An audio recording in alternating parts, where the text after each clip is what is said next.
somebody will give a short presentation, and then there's time for Q&A after it. And so I'm just going to give a short presentation on the history of Seattle, now that we're all here. And then sort of tie that into how this lady, her name is Dorothy Baker, and I have to change the name on here. It's Beecher is her maiden name, but I'm going to change her last name to Baker because that's what her last name is. But we're celebrating her visiting Seattle in 1937.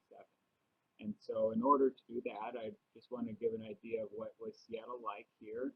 Why was she here in the first place? And we'll just kind of go from there.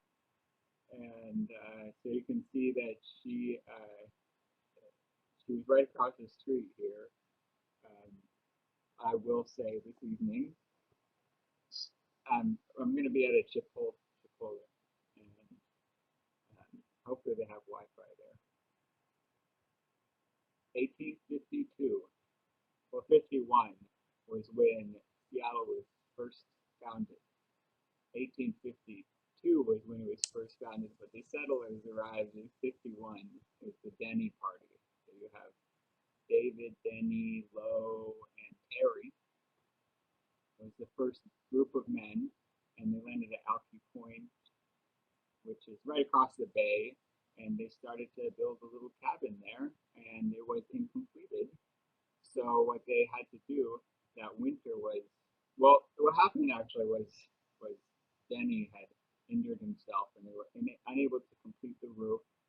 But then the following winter, spring, then they went to across the bay on a scouting mission, and they completed their cabin. And that's when Seattle was actually founded, 1852.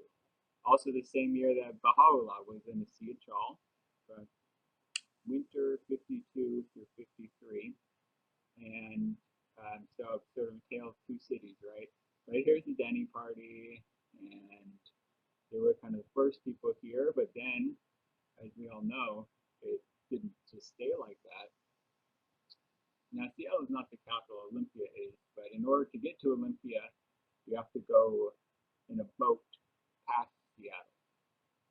And so people wanted to live here, I guess. And when the Homestead Act was passed in 64 by a group of men in Washington, D.C., are you familiar with the Homestead Act? I don't know, but at any rate, people were able to now purchase land, and it was $14 for a patent of land, they called them, usually about 170 acres.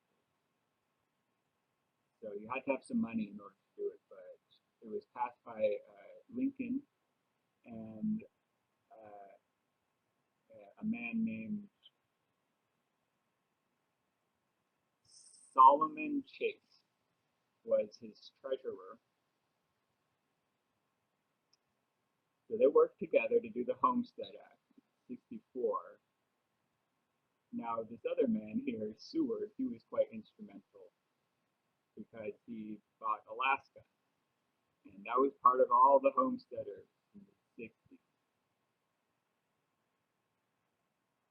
That's also the first year that the University District was settled. 1864, Brownsville, Brownfield.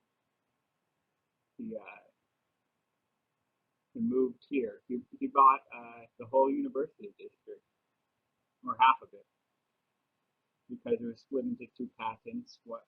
Every 10 patents, there was one reserved for universities. So he actually just started his farm, and I'm just trying to give you an idea of what was this town really like. It was obviously there are hills hills, and then there's water. The hills could be settled everywhere downhill. Well, the farm actually had a spring up at the top of it, so it was a good location, and he had a great little farm there. And he didn't move out until the 90s. So, I mean, he was here his whole life really until him and his little family ended up moving for the last couple of years of his life. He settled in Roy and was walking along the train tracks, half deaf. But around this time, at 64, with the Homestead Act, another thing that was occurring was the Mercer girls, Hollywood, Seven Brides for Seven Brothers, was about this gentleman on the East Coast, went up and down the coast trying to recruit girls to be nurses, teachers, you name it, because there was a terrible male to female ratio in Seattle, and so they moved here. A lot of girls came over then, and that was really the early years, the first couple years of the town. So, so how did it turn into anything? I mean, it's just a little stop along the coast. Brainerd. Now you can see Seward here again, the man who bought Alaska. He's also a big player, and Seattle's a town of innovators. So somebody somehow purchased all of Alaska, and so he does get some credit. And there was a gold rush there. But another man is Brainerd. He owns the Times and the Post Intelligencer, and was a huge advertising mogul in the Seattle Times, Seattle Post Intelligencer. He started two newspapers, and was even talking to all his friends back in Harvard, where he stayed in touch with them and sold Seattle. It's called that. The man who sold Seattle as the gateway to Alaska. So they went up there to get their gold rush, and then they came down here. To give you an idea of what it was like up until the turn of the century, there's a whole cast of characters that were working on the ships, working on unloading them, just waiting for the people from Alaska to come back with their pockets full of gold. And one of these gentlemen was Pantage. And Pantage, he'd actually been to Alaska, and he knew what it was like. And they had these film houses there, and so when he came, he actually said, "Enough is enough. If I'm ever going to make anything, it's not going to be mining gold." So he started to run different kinds of vaudeville, you name it. He was he was doing it all. He was cleaning the carpet, like of the rug. He would do it all, and he went back to San Francisco. Enough with Alaska, and then he decided he kept hearing about Seattle, so he came out here and started the Crystal Palace. So that's what he did before the 1900s. Um, but in 1892 was when this town blew up, because the 1893 Chicago World's Fair was the first electric fair, and they completed all these railroads just to get there. One of the men who was in Seattle at this time, just to show you how it was changing so fast, was this insurance salesman, the first Baha'i.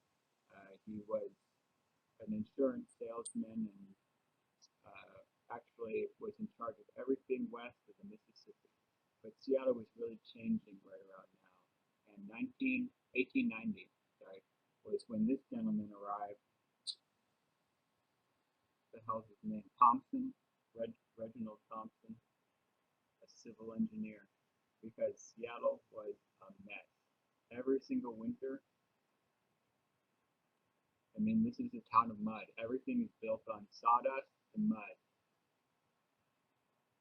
And he said, "I've had enough of this." So the first thing he did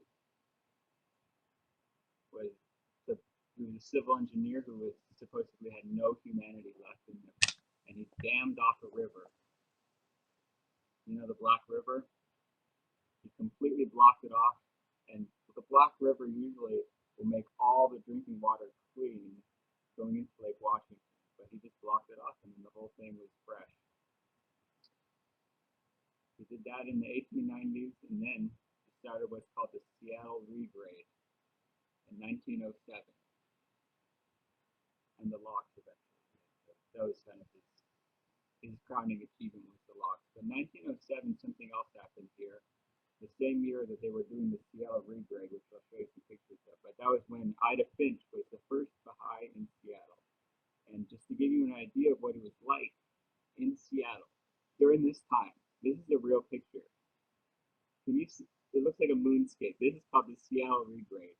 You can see these water towers, or not water towers, water cannons that they ran up from the sound and blew down all these hills because they realized that with the gold rush and with the new railroad, everybody was going to be wanting a place to live, and they couldn't walk anywhere because it was too steep.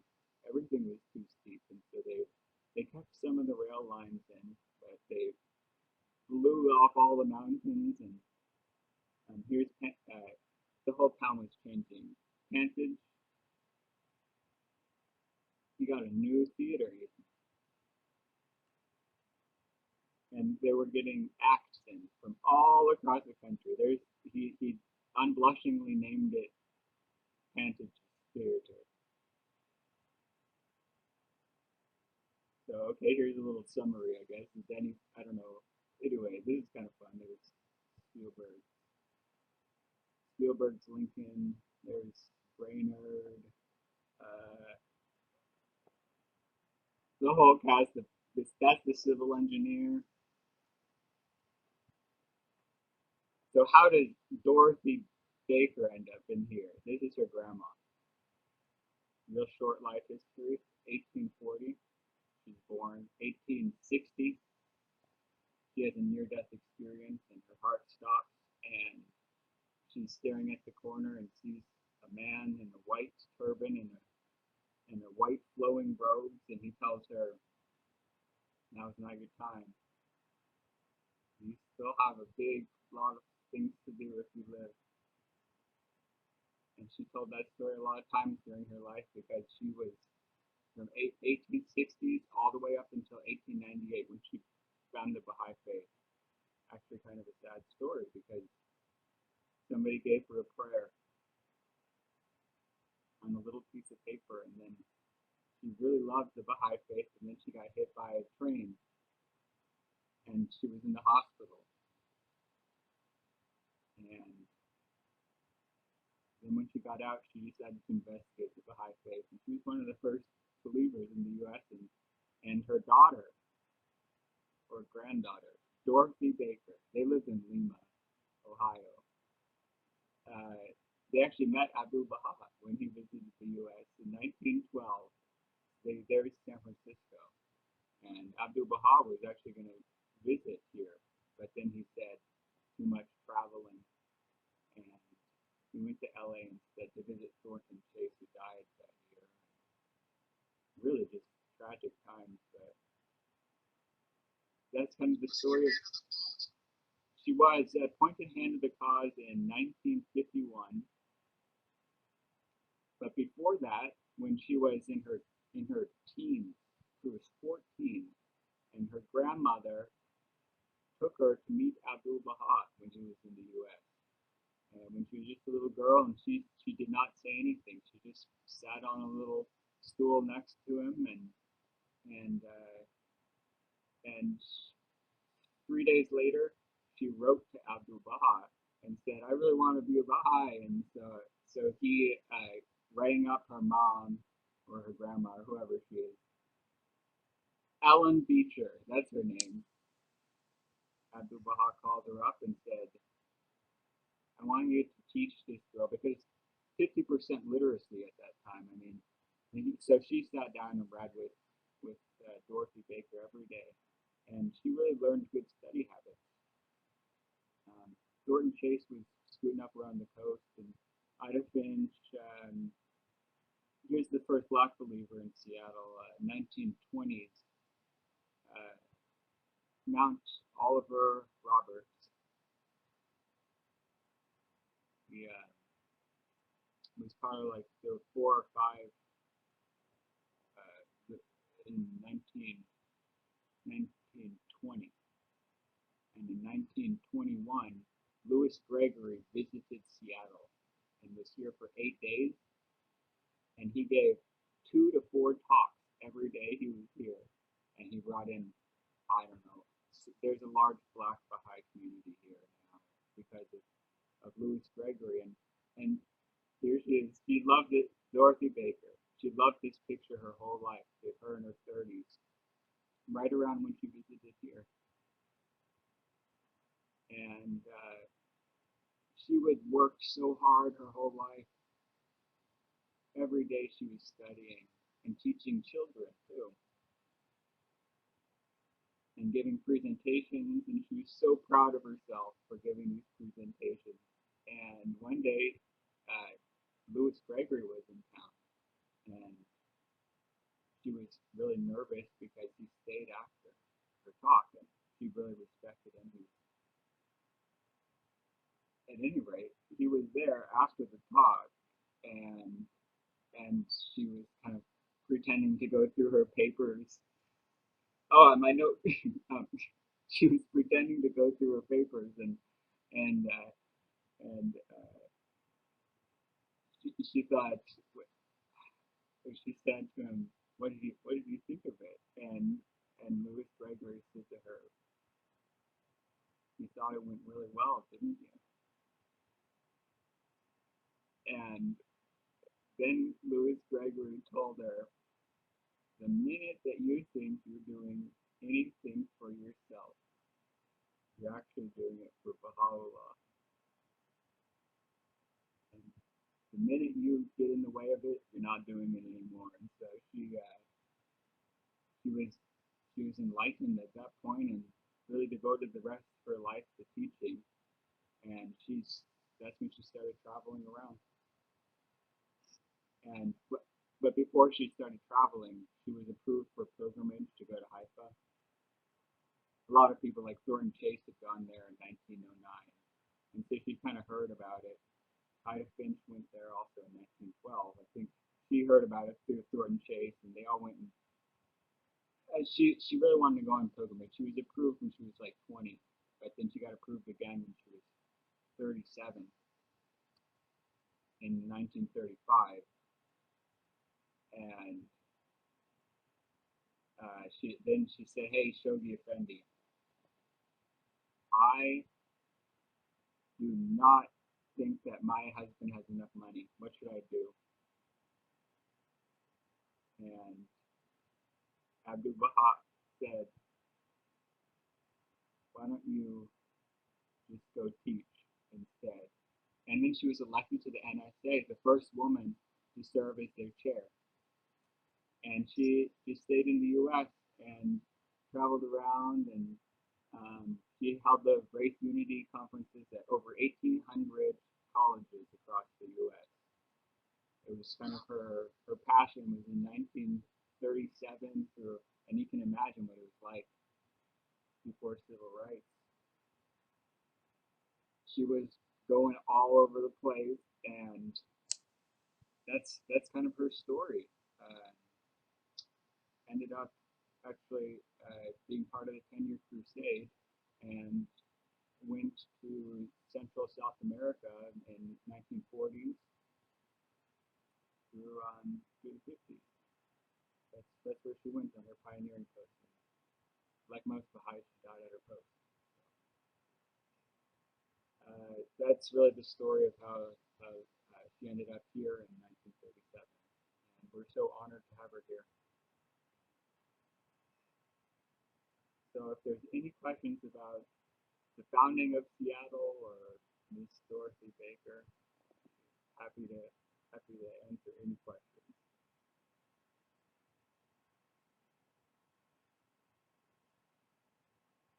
We got cut out. This one? Okay. Maybe you'll call back.